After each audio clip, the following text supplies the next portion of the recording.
Hello everyone, स्वागत है एक बार फिर से आप सभी दोस्तों का शिक्षा संकल्प के इस ऑनलाइन यूट्यूब प्लेटफॉर्म पर। कैसे हैं आप सभी दोस्त? आशा करते हैं कि आप लोग बहुत ही अच्छे होंगे, स्वस्थ होंगे। साथियों, आप सभी को पता है डेली सुबह 11:30 बजे स्पेशल क्लास होती है और आज के इस स्पेशल सेशन में हम लोग कला वर्ग यानी आर्ट ग्रुप के लिए टॉप मोस्ट 50 क्वेश्चंस को डिस्कस करने वाले हैं जो कि बीएड एंट्रेंस एग्जाम के लिए महत्वपूर्ण है। साथियों, यहाँ पर सेलेक्टेड क्वेश्चन ही कवर किया गया है जो एग्जाम के दृष्टिकोण से बेहद महत्वपूर्ण है। आप लोग पूरे धैर्य के साथ इस क्लास में अंत तक बने रहिएगा और प्रयास करिएगा कि आप लोग हर एक क्वेश्चन का आंसर देते हुए चलिएगा। चलिए शुरुआत करते हैं और ये रहा आपके सामने पहला सवाल। तमिलनाडु तथा कर्नाटक से गुजरने वाली नदी कौन सी है? बताएं। वैगई, पेरियार, कृष्णा, कावेरी। सभी लोग प्रयास करेंगे। राइट आंसर क्या हो जाएगा? तमिलनाडु तथा कर्नाटक से गुजरने वाली नदी कौन सी है? बताएं। यहाँ पर जो भी साथी ऑप्शन नंबर डी पर जा रहे हैं वो बिल्कुल राइट हो जाएंगे। साथियों याद रखिएगा, कावेरी नदी जो है कर्नाटक से निकलती है और तमिलनाडु से होते हुए बंगाल की खाड़ी में जो है गिरती है। साथियों ध्यान रखिएगा, यह जो है दक्षिण भारत की एक प्रमुख नदी है। डी ऑप्शन आपका यहाँ पर बिल्कुल राइट आंसर होगा। सवाल नंबर दूसरा देखिएगा। भारतीय सिविल सेवा किस गवर्नर जनरल अथवा वायसराय के शासन के दौरान आरंभ की गई थी? मोस्ट इंपॉर्टेंट क्वेश्चन है, एग्जाम में कई बार पूछा गया है। बताएं। आपसे सीधा सवाल पूछेगा कि भारत में जो है सिविल सेवा का शुरुआत किसके द्वारा किया गया था? Dalhousie, Curzon, Bentinck, Cornwallis. सभी लोग प्रयास कर सकते हो। इस सवाल का राइट आंसर क्या हो जाएगा? बताएं। चलिए जवाब देने का प्रयास करें। साथियों याद रखिएगा, लॉर्ड कॉर्नवालिस को जो है भारतीय सिविल सेवा का जनक माना जाता है। ऑप्शन नंबर डी आपका यहाँ पर बिल्कुल राइट आंसर होगा। सवाल नंबर तीसरा देखिएगा। निम्नलिखित में से कौन सी वायुमंडल की सबसे ऊपरी परत है? बताएं। सवाल नंबर तीसरे का यहाँ पर सभी लोग आंसर देने का प्रयास करें। चलिएगा सभी लोग बताएं आपका करेक्ट आंसर इस सवाल के लिए क्या हो जाएगा। वायुमंडल की सबसे ऊपरी परत को क्या कहा जाता है? चलिएगा, समताप मंडल, मध्य मंडल, आयन मंडल, बहिर्मंडल। साथियों ध्यान रखिएगा, ऑप्शन नंबर डी जो दिया है ये आपका बिल्कुल राइट आंसर हो जाएगा। वायुमंडल की जो सबसे ऊपरी परत है बहिर्मंडल कहलाती है। डी ऑप्शन आपका यहाँ पर बिल्कुल राइट आंसर हो जाएगा। सवाल नंबर चौथा देखिएगा। निम्न में से कौन सा बैंक जो है भारतीय रिजर्व बैंक के एक एजेंट के रूप में कार्य करता है? बताएं। भारतीय state bank, central bank, Canara bank, Indian overseas bank.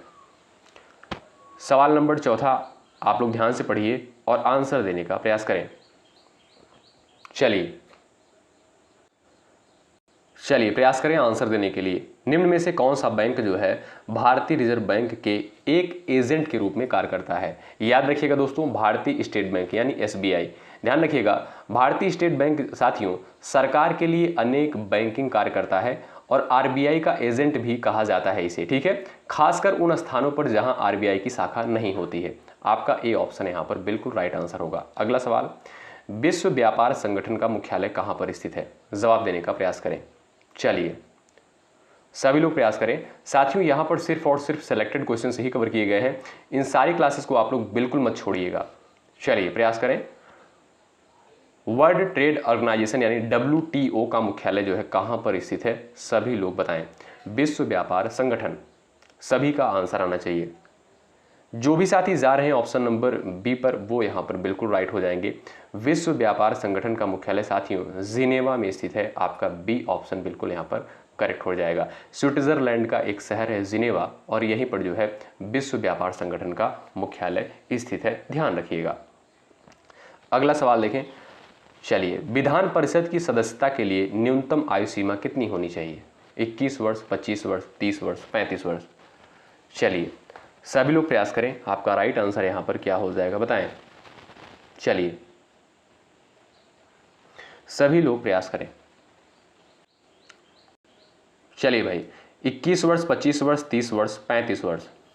साथियों आप सभी दोस्त जानते होंगे राज्य विधानमंडल के जो है 2 सदन होते हैं। कौन कौन से? एक होता है आपका विधानसभा और दूसरी होती है आपकी विधान परिषद। ध्यान रखिएगा साथियों, विधान परिषद को जो है उच्च सदन कहा जाता है और विधानसभा को जो है निम्न सदन कहा जाता है। ठीक है, आप कहोगे सर यहाँ पर सी ऑप्शन जो दिया है बिल्कुल राइट आंसर हो जाएगा। विधान परिषद की सदस्यता के लिए जो है न्यूनतम आयु सीमा 30 वर्ष होनी चाहिए और विधान परिषद का उल्लेख साथियों ये भी ध्यान रखिएगा अनुच्छेद 169 के तहत किया गया है। सी ऑप्शन आपका राइट। अगला सवाल देखें, बांग्लादेश का राष्ट्रीय गान अमार सोनार बांग्ला किसने लिखा था? चलिए, महत्वपूर्ण सवाल है, सभी लोग प्रयास करें। करेक्ट आंसर आपका क्या हो जाएगा बताएं। बांग्लादेश का जो है राष्ट्रीय गान अमार सोनार बांग्ला किसके द्वारा लिखा गया? जवाब कर सकते हो। चलिए, आप सभी दोस्त जानते होंगे रविंद्रनाथ टैगोर के द्वारा लिखा गया था। ए ऑप्शन जो है यहां पर बिल्कुल राइट आंसर हो जाएगा। सवाल नंबर 8वां, चलिए, भारत में लाख का सबसे अधिक उत्पादन जो है कहां पर होता है बताएं। चलिए, सभी लोग प्रयास करें, आपका करेक्ट आंसर यहां पर क्या हो जाएगा। चलिए, छत्तीसगढ़, झारखंड, पश्चिम बंगाल, गुजरात। आपका साथियों यहां पर जो बी ऑप्शन दिया है ये आपका बिल्कुल राइट आंसर हो जाएगा। लाख उत्पादन दोस्तों, लाख उत्पादन के लिए जो है झारखंड प्रमुख राज्य है जहां जो है अधिकतम मात्रा में लाख की खेती होती है। बी ऑप्शन आपका राइट। अगला सवाल, भारत में लिग्नाइट का खनन कहाँ होता है? चलिए, सभी लोग प्रयास करें। अच्छा, जो भी साथी क्लास में जुड़ चुके हैं सभी लोग एक बार सेशन को लाइक कर दें और शेयर कर दें अपने सभी साथियों के पास। चलिएगा साथियों, लाइक करने में कोई चार्ज, कोई पैसा नहीं लगता है, इससे हमारा भी मनोबल बढ़ता है। चलिए, सभी लोग आंसर करें। यहाँ पर आपका करेक्ट आंसर क्या हो जाएगा? भारत में जो है लिग्नाइट का खनन जो है कहाँ होता है? प्रयास करें। चलिए, यहाँ पर आपका सी ऑप्शन जो दिया है दोस्तों ये आपका बिल्कुल राइट आंसर हो जाएगा। ठीक है साथियों, तमिलनाडु के जो है नवेली में, कहाँ पर? तमिलनाडु के नवेली में जो है याद रखिएगा लिग्नाइट का खनन होता है। ऑप्शन नंबर आपका यहाँ पर सी बिल्कुल राइट आंसर होगा। लिग्नाइट दोस्तों क्या होता है आप सभी को पता होगा, एक प्रकार का जो है कोयला होता है। Option number C right. अगला सवाल, निम्नलिखित में से कौन उष्णकटिबंधीय पतझड़ी पौधा है जो दक्कन के पठार की विशेषता है बताएं। चलिए, सागौन, शीशम, चंदन, साल। सभी लोग प्रयास करें, आपका राइट आंसर आपका यहां पर क्या हो जाएगा। निम्नलिखित में से कौन जो है उष्णकटिबंधीय पतझड़ी पौधा है जो दक्कन के पठार की विशेषता है? सभी लोग प्रयास करिएगा, आपका राइट आंसर क्या हो जाएगा इस सवाल के लिए। चलिए, यहां पर जो भी साथी ऑप्शन नंबर सी पर जा रहे हैं वो बिल्कुल राइट हो जाएंगे। निम्नलिखित में से कौन जो है उष्णकटिबंधीय पतझड़ी पौधा है जो दक्कन के पठार की विशेषता है? आप कहोगे सर चंदन का पौधा। ऑप्शन नंबर यहां पर जो सी दिया है बिल्कुल राइट आंसर हो जाएगा। जो भी साथी सी ऑप्शन पर गए हैं वो यहां पर बिल्कुल राइट है। अगला सवाल देखें, समुदाय के लिए क्या अनिवार्य नहीं है? धर्म, एकता, विचार, भावना। बताएं, राइट आंसर आपका क्या हो जाएगा इस सवाल के लिए बताएं। चलिए, सभी लोग प्रयास करें, समुदाय के लिए जो है क्या अनिवार्य नहीं है? सभी लोग प्रयास करें।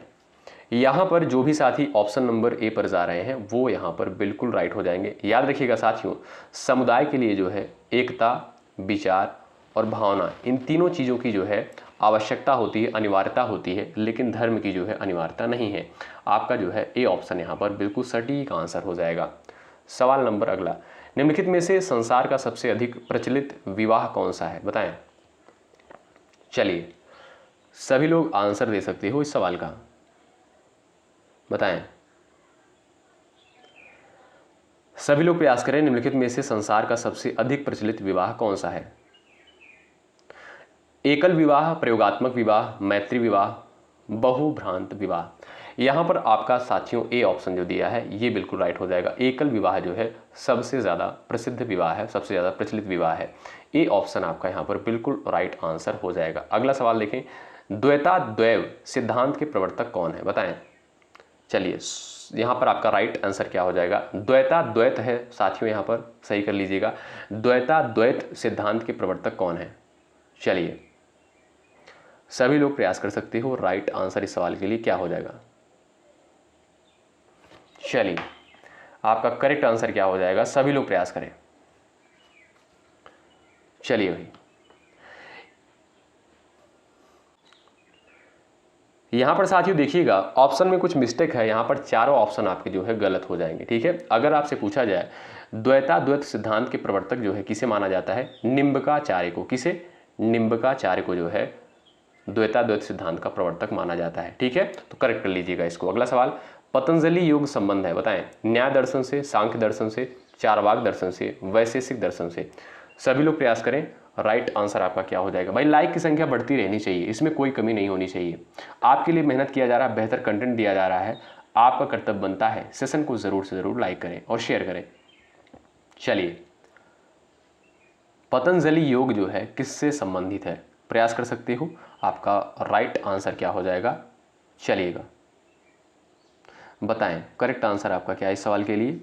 अच्छा, यहाँ पे भी आप कहोगे सर यहाँ पर ऑप्शन जो है मिस्टेक है, क्यों भाई।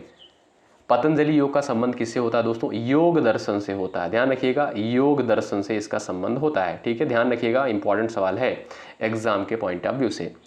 सवाल नंबर अगला देखिएगा, जैन धर्म का सबसे महत्वपूर्ण ग्रंथ कौन सा है। चलिए सभी लोग आंसर करें, जैन धर्म का जो है सबसे महत्वपूर्ण ग्रंथ कौन सा है। प्रयास कर सकते हो, आपका राइट आंसर क्या हो जाएगा,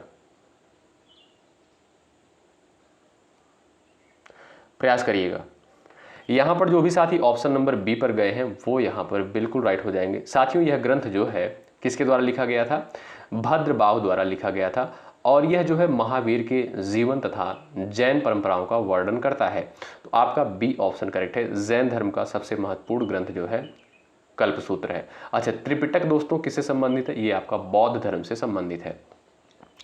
सवाल नंबर नेक्स्ट, प्रयोगात्मक मनोविज्ञान सर्वप्रथम कहां आरंभ हुआ, जर्मनी में, यूएसए में, फ्रांस में, इंग्लैंड में। बताएं प्रयोगात्मक मनोविज्ञान सबसे पहले जो है कहां आरंभ हुआ। आंसर देने का प्रयास कर सकते हो इस सवाल के लिए, बताएं, जवाब देने का प्रयास करें। चलिए, प्रयोगात्मक मनोविज्ञान सर्वप्रथम कहां आरंभ हुआ, जर्मनी में। याद रखिएगा ऑप्शन नंबर ए करेक्ट हो जाएगा। अच्छा, कब, 1879 में। ठीक है, 1879 में जो है प्रयोगात्मक मनोविज्ञान जो है सर्वप्रथम कहां आरंभ हुआ, जर्मनी में। ये ऑप्शन आपका राइट। अगला सवाल देखें, सवाल नंबर नेक्स्ट, बुद्धिलब्धि का सूत्र किस मनोवैज्ञानिक ने दिया था, बताएं। चलिए, बुद्धिलब्धि का सूत्र जो है किस मनोवैज्ञानिक ने दिया था। सभी लोग प्रयास कर सकते हो, राइट आंसर इस सवाल के लिए क्या हो जाएगा, बताएं। बिने स्टर्न वुड साइमन, बुद्धिलब्धि का सूत्र जो है किस मनोवैज्ञानिक के द्वारा दिया गया था। ऑप्शन नंबर आपका दोस्तों यहाँ पर बी करेक्ट हो जाएगा, स्टर्न के द्वारा। बी ऑप्शन आपका यहाँ पर बिल्कुल राइट आंसर है। अगला सवाल देखें, व्यवहारवाद उपागम के प्रवर्तक कौन है, बताएं। वाटसन, बिने, टिचनर, थॉर्नडाइक। बताएं, सभी लोग प्रयास करें भाई, आंसर देते हुए चले। सवाल नंबर 18 का, चलिए, व्यवहारवाद उपागम के प्रतिपादक कौन थे, वाटसन। ऑप्शन नंबर आपका यहाँ पर बी बिल्कुल राइट हो जाएगा। ठीक है, जॉन बी वाटसन जो है व्यवहारवाद के जनक माने जाते हैं। Option number B right. अगला सवाल, यूरोप के उच्चतम पर्वत शिखरों में से एक माउंट एल्ब्रस कहाँ पर स्थित है, बताएं। माउंट एल्ब्रस जो है कहाँ पर स्थित है, प्रयास कर सकते हो आंसर देने के लिए सवाल का। चलिए, माउंट एल्ब्रस पर्वत जो है ये आपका कहां पर स्थित है, प्रयास कर सकते हो।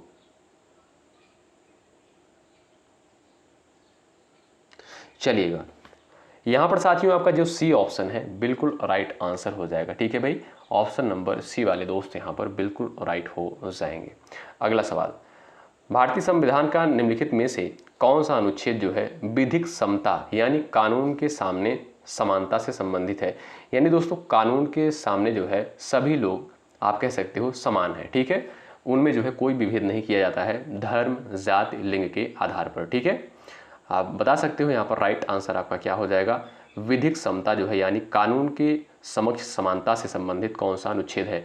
और बेहद इंपॉर्टेंट सवाल है, याद रखें आप लोग। चलिए, प्रयास करिएगा, आपका राइट आंसर इस सवाल के लिए क्या हो जाएगा। जो भी साथी ऑप्शन नंबर ए पर जा रहे हैं वो बिल्कुल राइट हो जाएंगे। अनुच्छेद 14 जो है भारत में कानून के समक्ष समानता यानी आप कह सकते हो इक्वलिटी बिफोर लॉ की गारंटी देता है। ऑप्शन नंबर आपका यहाँ पर जो है ए ऑप्शन साथियों बिल्कुल राइट हो जाएगा। ठीक है, एक अनुच्छेद दोस्तों और पूछता है, अनुच्छेद 17 किससे संबंधित है? अनुच्छेद 17 जो है अस्पृश्यता यानी छुआछूत से संबंधित आर्टिकल है, ये भी आप लोग ध्यान रखिएगा। अगला सवाल देखें, अंतर्राष्ट्रीय शांति और सुरक्षा को बढ़ावा देने से संबंधित प्रावधान भारतीय संविधान के निम्नलिखित में से किसके एक भाग के रूप में उल्लिखित है? मौलिक अधिकार और राज्य के नीति निर्देशक सिद्धांत, मौलिक कर्तव्य और यहाँ पर राज्यों। बताएं, आपका यहाँ पर 4 ऑप्शंस दिया गया है, प्रयास कर सकते हो। राइट आंसर क्या हो जाएगा? अंतर्राष्ट्रीय शांति और सुरक्षा को बढ़ावा देने से संबंधित प्रावधान भारतीय संविधान के निम्नलिखित में से किसके एक भाग के रूप में उल्लिखित है? याद रखें, राज्य के नीति निर्देशक सिद्धांत के तहत। ऑप्शन नंबर बी करेक्ट हो जाएगा। बात करें राज्य के नीति निर्देशक सिद्धांत की, तो इसका उल्लेख जो है संविधान के भाग 4 के तहत किया गया है, अनुच्छेद 36 से 51 के तहत। ठीक है, और दोस्तों लिया कहाँ से गया है ये प्रावधान? अगर आपसे पूछे कि नीति निर्देशक सिद्धांत जो है किस देश के संविधान से ग्रहण किया गया है भारतीय संविधान में, आप कहोगे सर आयरलैंड के संविधान से। तो बी ऑप्शन जो है यहाँ पर बिल्कुल राइट आंसर हो जाएगा इस सवाल के लिए। ठीक है, चलिए आगे बढ़ते हैं और ये रहा आपका अगला सवाल। भारत में किसी राज्य के राज्यपाल का नियुक्ति प्राधिकारी निम्नलिखित में से कौन होता है? बताएं। चलिए, यानी किसी भी राज्य के राज्यपाल की नियुक्ति जो है कौन करता है? सभी लोग प्रयास कर सकते हो। आपका राइट आंसर इस सवाल के लिए क्या हो जाएगा? बताएं। चलिए, सही और सटीक आंसर क्या होगा? आप लोग प्रयास करिएगा। आपका राइट आंसर क्या हो जाएगा? बताएं। चलिए, आप कहोगे सर भारत के राष्ट्रपति के द्वारा जो है राज्यपाल की नियुक्ति करी जाती है। सी ऑप्शन जो दिया है यहाँ पर बिल्कुल आपका राइट आंसर हो जाएगा, याद रखिएगा। ठीक है, और बहुत ही इंपॉर्टेंट है एग्जाम के पॉइंट ऑफ व्यू से, सवाल पूछता है राज्यपाल से संबंधित। अगला सवाल देखें, सवाल नंबर 23 देखिएगा, आंसर देने का प्रयास करिए। यहाँ पर खाली स्थान की पूर्ति आपको करना है। महात्मा गांधी भारत के किसके विरुद्ध थे? मंद औद्योगिकरण, तीव्र औद्योगिकरण, औद्योगिकरण की ब्रिटिश पद्धति पर, औद्योगिकरण की अमेरिकी पद्धति। बताएं, महात्मा गांधी जो है भारत के किसके विरुद्ध थे? चलिए, याद रखें दोस्तों, आपका यहाँ पर बी ऑप्शन जो दिया है खाली स्थान के स्थान पर आएगा।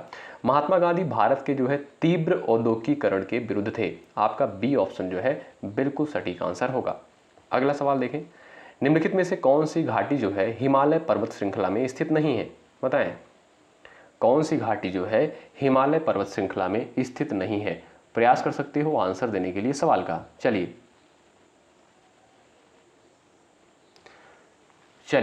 यहां पर जो है सभी दोस्त आंसर देने का प्रयास करें। आप कहोगे सर यहां पर जो डी ऑप्शन दिया है ये आपका बिल्कुल राइट आंसर हो जाएगा। साथियों याद रखिएगा, अराकू घाटी जो है ये जो है आपका कहां पर? आंध्र प्रदेश के पूर्वी घाट की पहाड़ियों में स्थित है, जो हिमालय क्षेत्र में नहीं आता है। आपका डी ऑप्शन यहां पर बिल्कुल राइट है। अगला सवाल, स्वतंत्र भारत में किसी राज्य की प्रथम महिला राज्यपाल कौन थी? बताएं। सवाल नंबर 25 का सभी दोस्त यहां पर प्रयास करें आंसर देने के लिए। चलिए, स्वतंत्र भारत में किसी राज्य की प्रथम महिला राज्यपाल कौन थी? चलिए, सभी लोग प्रयास करें। सिंपल सा क्वेश्चन है, सभी का आंसर आना चाहिए, लेकिन इंपॉर्टेंट है भाई, प्रयास करिएगा। आप कहोगे सर डी ऑप्शन जो दिया है यहां पर बिल्कुल राइट आंसर हो जाएगा। सरोजिनी नायडू दोस्तों स्वतंत्र भारत की पहली महिला राज्यपाल थी, जिन्होंने जो है उत्तर प्रदेश में कार्य किया। ऑप्शन नंबर आपका यहां पर डी करेक्ट हो जाएगा। ठीक है, अच्छा, किस राज्य की राज्यपाल थी? उत्तर प्रदेश की, ध्यान रखिएगा इसको। अगला सवाल देखें, सवाल नंबर यहाँ पर 26 देखिएगा। क्वेश्चन तो आपको देखने में लंबा लग रहा है, लेकिन दोस्तों बिल्कुल सिंपल सा क्वेश्चन है। आइए देखते हैं। अवध की रियासत से उत्तर अप्रसिद्ध बेगम, यहाँ पर अप्रसिद्ध जो दिया है दोस्तों यहाँ पर जो है प्रसिद्ध कर लीजिएगा। प्रसिद्ध बेगम हजरत महल ने प्रथम स्वतंत्रता संग्राम 1857 में अंग्रेजों के विरुद्ध आंदोलन किया था। यह आंदोलन करने वाली महिला शासक में से किस राज्य की शासक थी? बताएं, प्रयास कर सकते हो। आपको बताना है बेगम हजरत महल जो है किस यहाँ पर किससे संबंधित थी। यानी आपसे ऐसे सवाल पूछ सकता है कि अवध की रियासत से जो है ऐसी कौन सी शासिका थी जो नेतृत्व किया था इनके द्वारा जो है 1857 में जो है इनके द्वारा नेतृत्व किया गया था 1857 के विद्रोह में?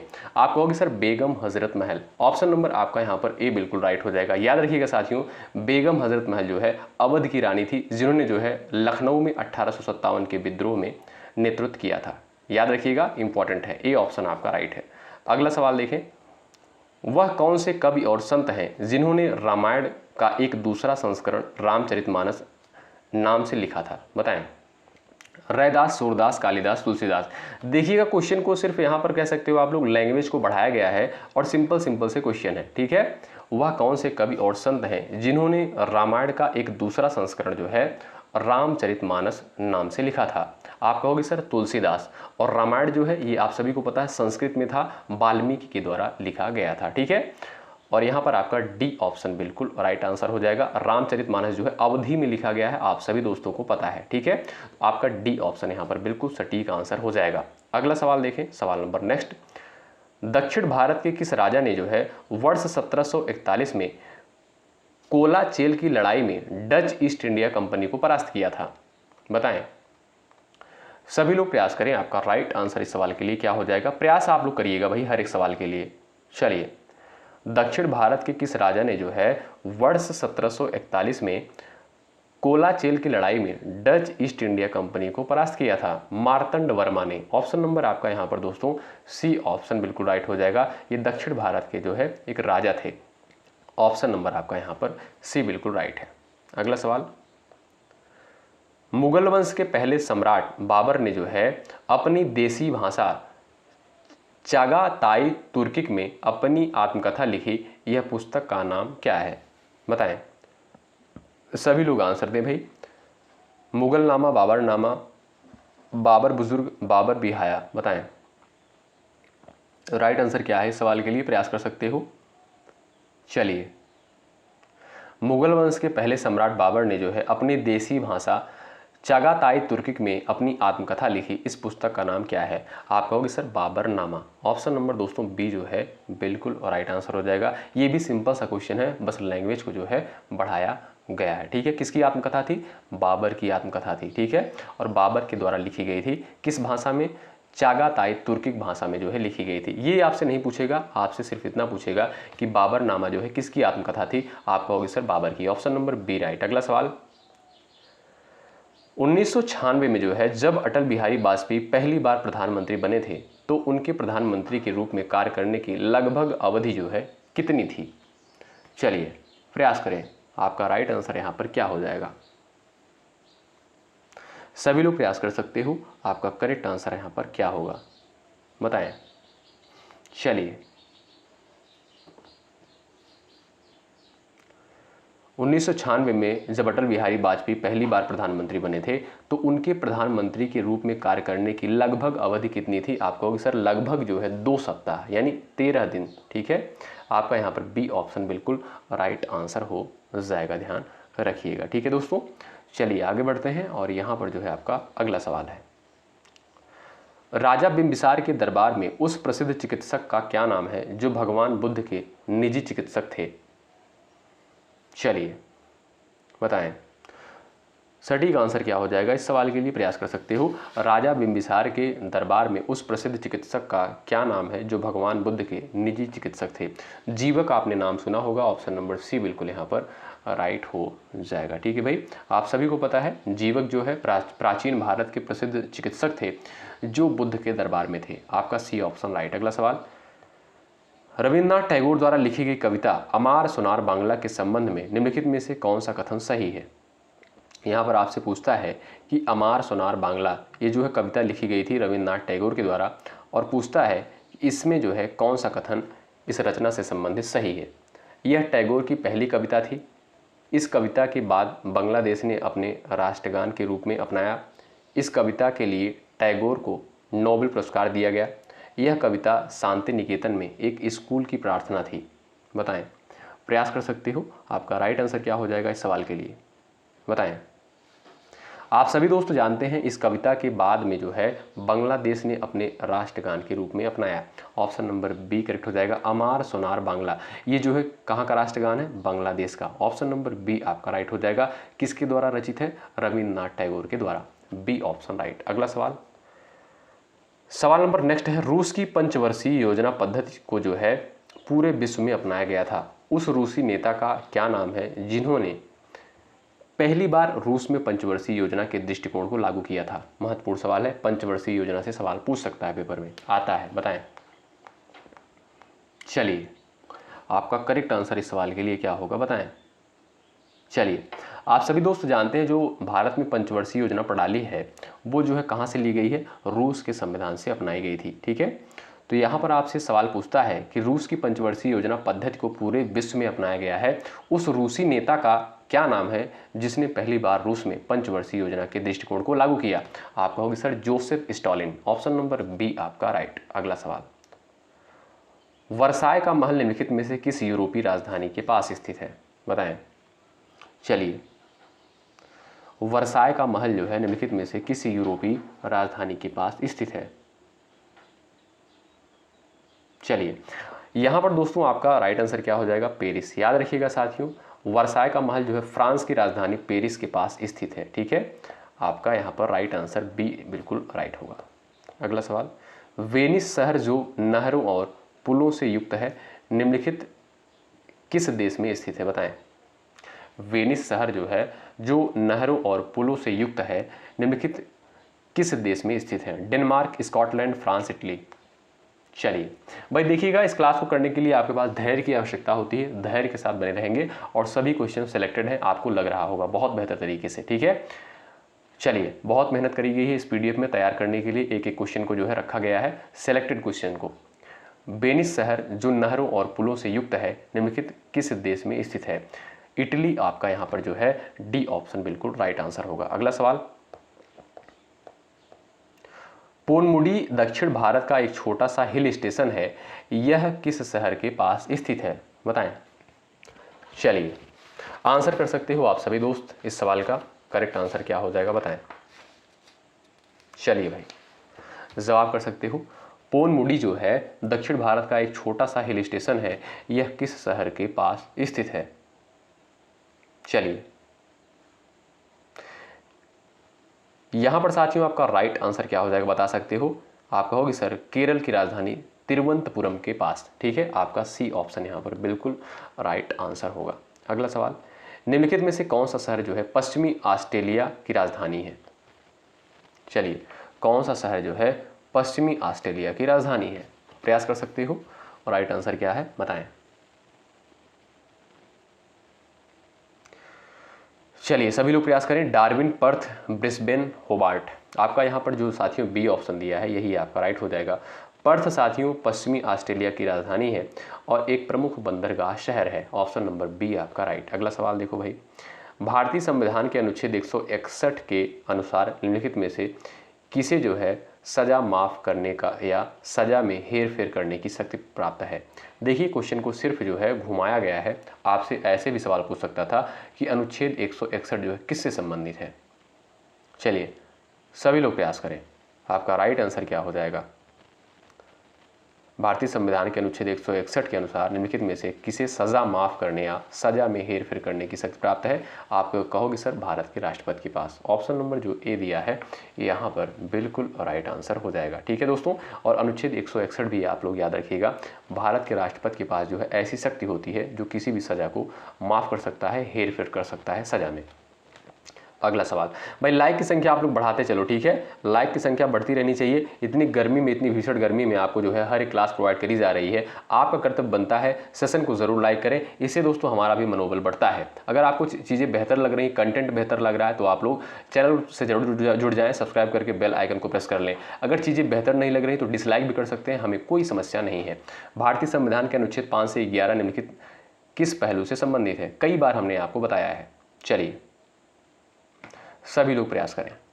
कल एक मैराथन क्लास दी गई थी जिसमें जो है पॉलिटी और आपका जियोग्राफी दोनों का कवर किया गया है। उसमें लगभग 1 घंटे 40 मिनट की वीडियो है, उसको जरूर कवर कर लीजिएगा। ये सभी क्वेश्चन उसमें जो है निहित हैं, मिल जाएंगे ये सब क्वेश्चन। आप लोग उस क्लास को अगर कर लेते हो, बाहर नहीं जाएगा उससे क्वेश्चन। भारतीय संविधान के अनुच्छेद 5 से 11 निम्नलिखित में से किससे संबंधित है? आप कहोगे सर भारत की नागरिकता। ऑप्शन नंबर ए बिल्कुल राइट हो जाएगा।